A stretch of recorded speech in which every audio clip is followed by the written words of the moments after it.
और सुकमा के एक आईएएस अधिकारी, आईपीएस अधिकारी, एसपी, और लगातार पूरे छत्तीसगढ़ और बस्तर में इस प्रकार की घटनाएं हो रही है।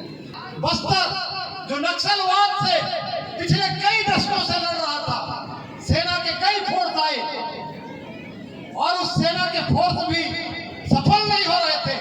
जब सरकार ने बस्तर फाइटर के रूप में हमारे बस्तर के बच्चों को नक्सलियों के विरुद्ध लड़ाई में उतारा, तो आज देख रहे हैं कि नक्सली भी धीरे धीरे समाप्त हो रहे हैं। ये बस्तर के आदिवासियों का कमाल है कि आज बस्तर फिर से शांति की ओर बढ़ रहा है। नौजवान पीढ़ी के बच्चे हैं, वो कम से कम नशा से दूर रहे। ऐसे आदमी को आदिवासी के आरक्षण का लाभ नहीं मिलना चाहिए कि संविधान में इसकी व्यवस्था हमारी सरकार कर रही है। पूर्व विधायक आदरणीय सेवाग्राम नेताम जी, हम सबके वरिष्ठ और नशाबंदी के लिए एक अभियान चलाने वाले आदरणीय चांदेकर जी, लछन सिंह नेताम जी, संगीता पोयाम जी, मन्नालाल जी, अंजोरीलाल जी और हमारे केमरो जी, शंकर मरकाम जी और सभी समाज प्रमुख, जनप्रतिनिधिगण और इस कार्यक्रम उपस्थित सियान, जवान, महिला और हमारे जितने भी नृतक दल के भाई बहन हैं, बेटा बेटी हैं, लहर और हमारे सभी यूट्यूब पत्रकार साथी, सबको सेवा जोहार, जय जोहार। अभी हमारे पूर्व वक्ताओं के द्वारा, समाज प्रमुखों के द्वारा, हमारे जनप्रतिनिधियों के द्वारा बहुत अच्छा विचार इस मंच में साझा किया गया। हमारे देश के यशस्वी प्रधानमंत्री जी, जिनका आज जन्मदिन है, और हमारे केंद्र सरकार की योजनाओं के भी बारे में बताया गया। चूंकि काफी समय हो गया है और बहुत से हमारे भाइयों को दूर दूर जाना है, इसलिए मैं संक्षिप्त में समाज के सामने कुछ बातें कहना चाहूंगा। जैसे अभी हमारे आदरणीय विधायक जी कह रहे थे, जल, जंगल और जमीन को लेकर के जो हमारे महापुरुषों ने लड़ाइयां लड़ी और उनके जो प्रतिमा है हमने विकासखंड मुख्यालय में स्थापित कर दिया। हम सबको विचार करने की आवश्यकता है कि जो महापुरुषों ने देश के लिए और समाज के लिए लड़ाई लड़ी, अपने धर्म, संस्कृति, रीति रिवाज, परंपरा के लिए लड़ाई लड़ी, और आज भी वही स्थिति हमारे सामने निर्मित हो गई है।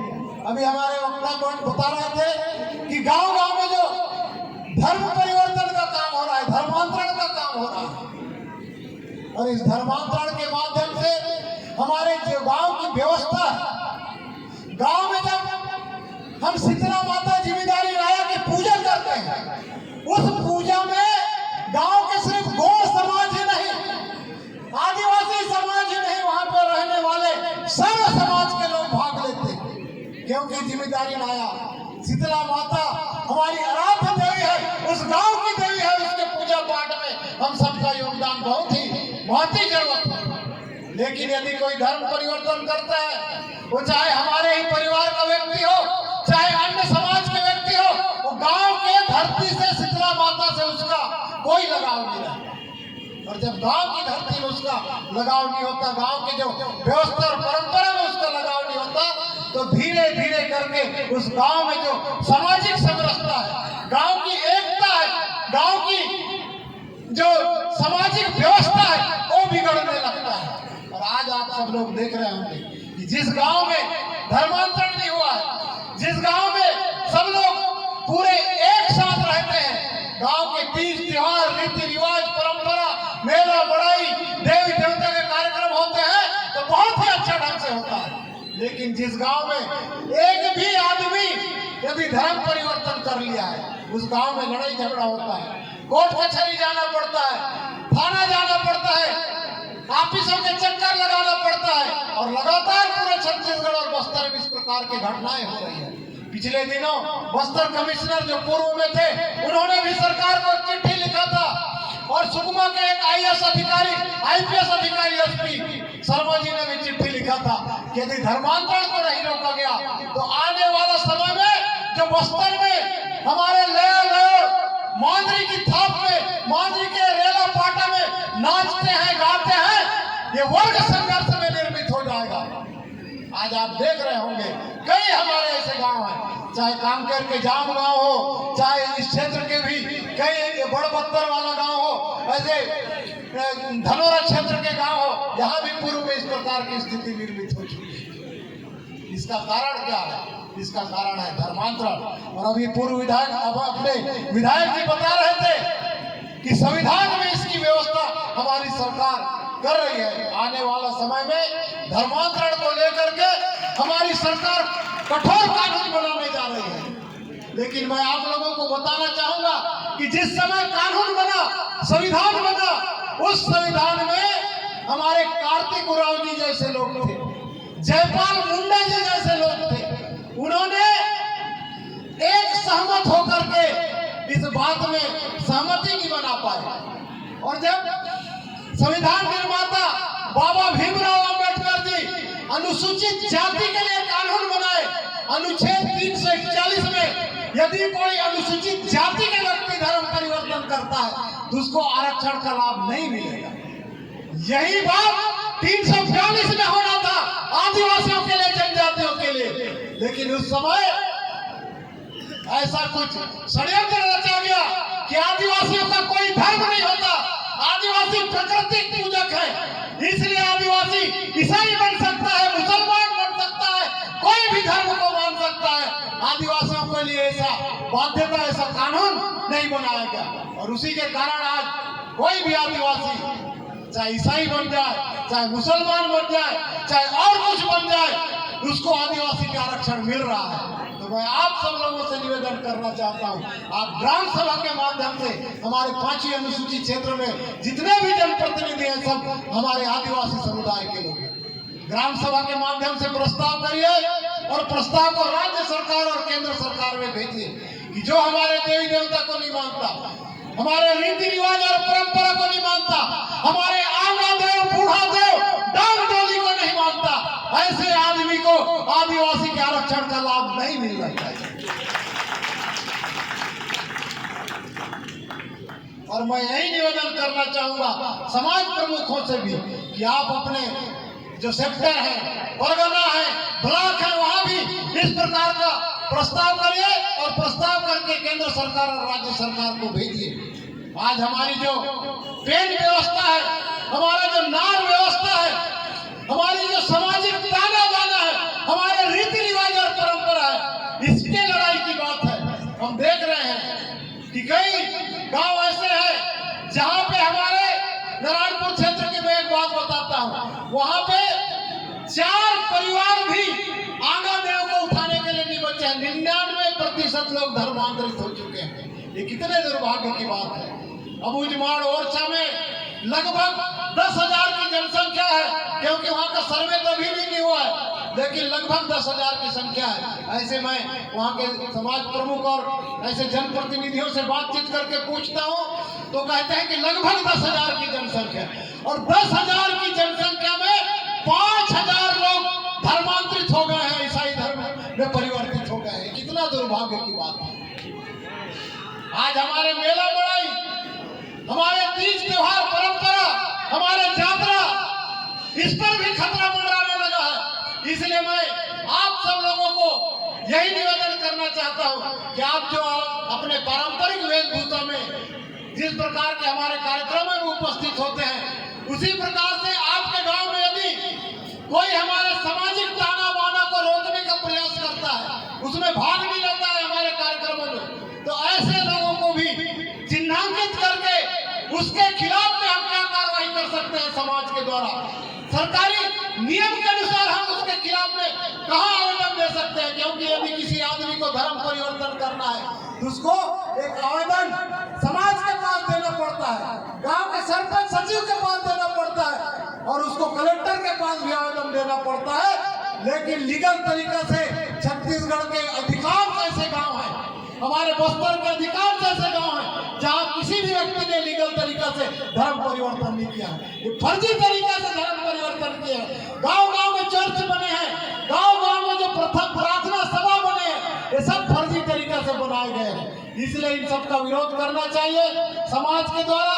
और अंत में मैं हमारे नवयुवक जो युवा युवती हैं, नया है, इनसे कहना चाहता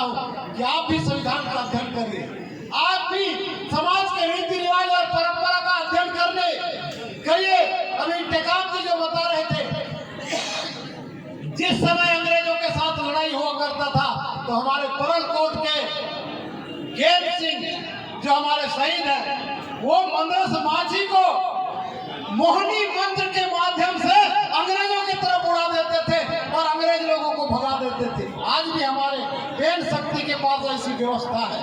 आज भी हम देवी देवताओं के माध्यम से ऐसे ऐसे लड़ाई को जीत सकते हैं, ऐसे ऐसे कामों को कर सकते हैं जिसकी हम कल्पना नहीं कर सकते। लेकिन उसके लिए हमको हमारे सामाजिक व्यवस्था को, हमारे देवी देवता के जो व्यवस्था है उसको मानना पड़ेगा।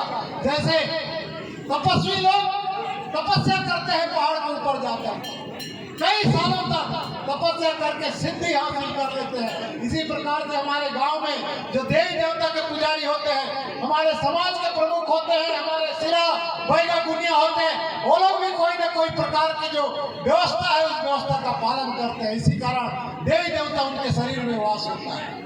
मैं आप लोगों से निवेदन करना चाहूंगा कि आप अपने देवी देवता के रीति रिवाज और परंपरा के अनुसार पूजा करोगे तो निश्चित रूप से आपको फल मिलेगा। दुनिया में जितने भी देवी देवता है, जितने भी पूजा पद्धति है, उसमें सर्वश्रेष्ठ पद्धति तो हमारा आदिवासी संस्कृति और पूजा पद्धति है। क्योंकि आदिवासी परंपरा में, हमारे संस्कृति में कोई भी ऐसा चीज नहीं है जिसको हम प्राप्त नहीं कर सकते। कोई भी ऐसी व्यवस्था नहीं है जिसमें हम परिवर्तन नहीं ला सकते। आज आप देख रहे हैं कि दुनिया जलवायु परिवर्तन के लिए लड़ रही है, दुनिया पीने के पानी के लिए लड़ रही है, दुनिया जो सामाजिक व्यवस्था में जो परिवर्तन आ रहा है, सामाजिक जो उत्खनन हुआ है, समाज के रीति रिवाज और परंपरा में जो गड़बड़ियां हो रही है, एक व्यक्ति एक ही गोत्र के साथ शादी कर रहा है, इसमें भी हमारी सामाजिक जो व्यवस्था है, ताना बाना, इसमें परिवर्तन आया है। लेकिन हमारे आदिवासी परंपरा में गोत्र व्यवस्था है, टंडा मुंडा की व्यवस्था है, नार व्यवस्था है, पेट व्यवस्था है, सामाजिक ताना बाना है। उस परंपरा को हमको फिर से लागू करने की आवश्यकता है। आप लोगों ने बहुत अच्छा कार्यक्रम का आयोजन किए, हमारे नया लेवर भी बहुत अच्छा यहाँ पे कार्यक्रम प्रस्तुत किए। आने वाले समय में मैं और विधायक जी अभी चर्चा कर रहे थे कि आदिवासियों का जो ये जो प्रस्तुति है वो दिल्ली के इंडिया गेट में भी दिखना चाहिए। अभी हमारे प्रधानमंत्री जी ने जब हमारे सांसदों के लिए बड़े बड़े 24 मंजिल मकान बनाए, उस समय हमारे प्रधानमंत्री जी उस उद्घाटन में आकर के वहां पे बता रहे थे कि ये भारत देश के जितने भी हमारे सांसद सदस्य हैं, अलग अलग जाति, अलग अलग क्षेत्र, अलग अलग समुदाय के लोग हैं। लेकिन जब भी दिल्ली में उनका तीज त्योहार आएगा, उनका कोई भी कार्यक्रम होगा तो उनके परंपरा से होना चाहिए।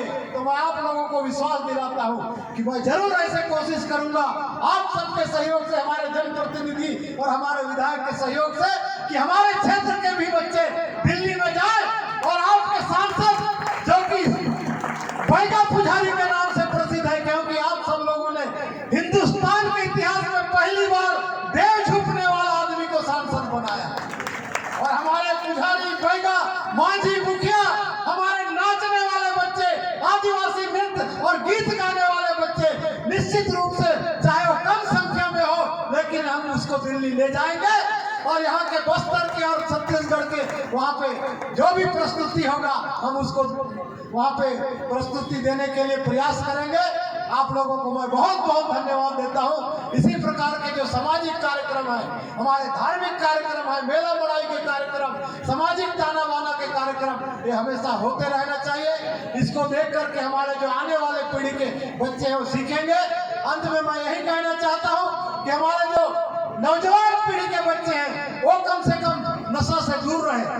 कई लोग कहते हैं कि नशा यानी सिर्फ शराब का सेवन करना, शराब का सेवन ही नहीं है, नशा यानी तंबाकू है, गुटखा है, बीड़ी है, और भी कई प्रकार के नशा है। सब प्रकार के नशा से आप सब दूर रहिए, क्योंकि आने वाला समय में इस देश और दुनिया में वही आदमी ताकतवर रहेगा और वही आदमी राज करेगा, कुर्सी में बैठेगा, जो कि सबसे ज्यादा ताकतवर रहेगा। और आप देख रहे हैं, मैं अनेक जाति समुदाय के लोगों के बीच में जाता हूं और अनेक जाति समुदाय के व्यक्ति जरूर है, लेकिन उतने ताकतवर नहीं है, उतने शक्तिशाली नहीं है। आजादी के पहले और आजादी के बाद आप लोग देख लीजिए कि इतिहास बताता है कि मुगल काल से लेकर के राजा महाराजा के काल में जब जब लड़ाई हुआ है और उस लड़ाई में आदिवासी समाज जिस वर्ग का साथ दिया है उसका ही विजय हुआ है। जैसे राम और रावण का युद्ध हुआ, राम और रावण के जमाना में आदिवासियों ने राम का साथ दिया, इसलिए राम ने रावण का वध किया। शिवाजी के शासन काल में हमारे आदिवासियों ने शिवाजी का समर्थन किया, इसलिए शिवाजी ने भी एक योद्धा के रूप में इस दुनिया में अपना स्थापित किया था। महाराणा प्रताप के काल में देखिए कि महाराणा प्रताप को जब अकबर के साथ युद्ध में लड़ाई लड़ा तो उसको भी अपना रणभूमि छोड़ करके आदिवासियों के बीच में जाकर के शरण लेना पड़ा था, घास की रोटी खाना पड़ा था, और बाद में आदिवासियों के सेना बना करके उन्होंने फिर से युद्ध लड़ाई और लड़ा और आज अपने महान कहलाए। और आज बस्तर जो नक्सलवाद से पिछले कई दशकों से लड़ रहा था, सेना के कई फोर्स आए और उस सेना के फोर्स भी सफल नहीं हो रहे थे। जब सरकार ने बस्तर फाइटर के रूप में हमारे बस्तर के बच्चों को नक्सलियों के विरुद्ध लड़ाई में उतारा तो आज देख रहे हैं कि नक्सली भी धीरे धीरे समाप्त हो रहे हैं। ये बस्तर के आदिवासियों का कमाल है कि आज बस्तर फिर से शांति की ओर बढ़ रहा है। तो मैं आप लोगों से यही निवेदन करना चाहता हूँ कि आदिवासी समाज के जो बेटा बेटी हैं, आदिवासी समाज के जो युवा पीढ़ी है वो आगे आए और आगे आकर के जो हमारी जल जंगल जमीन है उसको बचाने के साथ साथ हमारे देवी देवता, हमारे धर्म संस्कृति, हमारे रीति रिवाज, हमारे परंपरा को भी बचाने का संकल्प ले। आप सब लोगों को मैं बहुत बहुत बधाई देता हूँ, शुभकामनाएं देता हूँ। बहुत बहुत धन्यवाद, सबको सेवा जोहार। बहुत बहुत सेवा जोहार पांडे।